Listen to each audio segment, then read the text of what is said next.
Subscribe करें और देखें हर मंडे एक हिला देने वाली horror story. Bell icon press करना ना भूलें।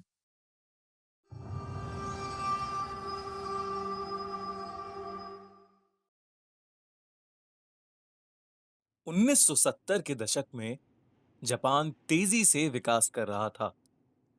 इस नए वक्त में लोग आत्मा और भूत प्रेत की बातों को पीछे छोड़ आए थे, लेकिन इन आत्माओं ने लोगों का पीछा अभी तक नहीं छोड़ा था।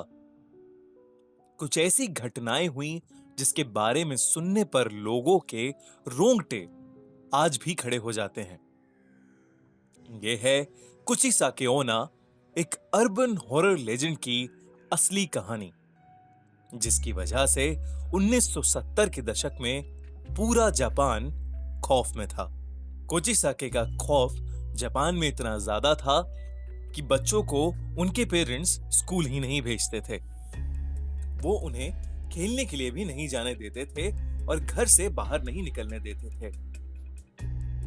लेकिन दोस्तों, क्या है ये कुचिसाके ओना की कहानी? कहा जाता है कि एक औरत की आत्मा जापान की गलियों में भटकती रहती है। वो अपने चेहरे पर एक मास्क लगाकर घूमती है, जिसकी वजह से सिर्फ उसका आधा चेहरा दिखता है। वो अक्सर रास्ते से गुजरने वाले बच्चों को रोककर उनसे सवाल पूछती है, क्या मैं खूबसूरत हूं? सुनने में ये कितना आसान सा सवाल लगता है।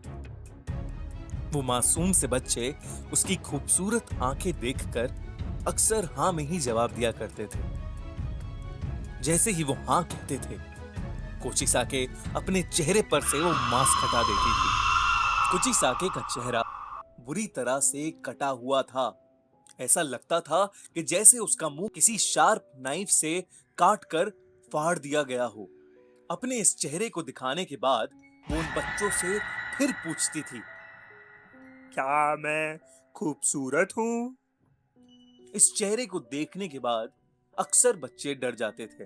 अब अगर वो हाँ में जवाब देते थे तो कोचिसाके अपनी बड़ी सी कैंची से उन बच्चों का मुंह भी अपने मुंह की तरह बीच में से काट देती थी। बहुत ज्यादा खून बहने की वजह से बच्चों की मौत हो जाती थी। लेकिन अगर वो बच्चे ना में जवाब देते थे तो वो औरत बिना कुछ सोचे समझे उन्हें उसी कैंची से मार देती थी। लेकिन कहां से आई ये कोचिसाके? कौन थी ये? कहा जाता है कि कोचिसाके ओना पहले एक बहुत खूबसूरत औरत थी, जिसे अपनी खूबसूरती पर बहुत नाज था। उसका पति एक समुराय था जो कि उससे बहुत प्यार करता था।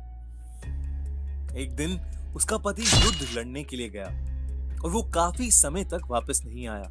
कुचिसाके उन दिनों अकेले रहा करती थी।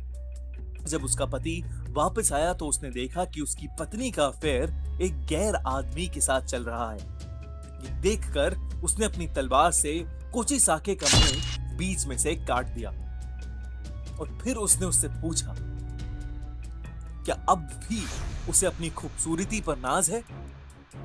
वो औरत दर्द में रोती रही। उसकी ज्यादा खून बहने से मौत हो गई। इसके बाद से उसकी आत्मा अपना आधा कटा हुआ मुंह छुपाए जापान की गलियों में घूम घूम कर हर आदमी और हर बच्चे से एक ही सवाल पूछती है, क्या मैं सुंदर हूं? अगर आपने ना में जवाब दिया तो आप इसका चेहरा बिना देखे मारे जाएंगे, और अगर आपने हाँ में जवाब दिया तो भी आप इसका चेहरा देखकर मारे जाएंगे। कुछ समय के बाद जापान से कोचिसाके चली गई। वो किस मकसद से आई थी और वो क्यों चली गई, वो किसी को नहीं पता। अगर आपसे कभी कोई मास्क पहनी हुई औरत रास्ते में मिले और पूछे कि वो खूबसूरत है कि नहीं, तो आप उससे जरूर पूछिएगा कि वो जापान छोड़कर क्यों चली गई। फिर अगर आपको जवाब मिले और आप जिंदा बचें तो कमेंट्स में हमें जरूर बताइएगा।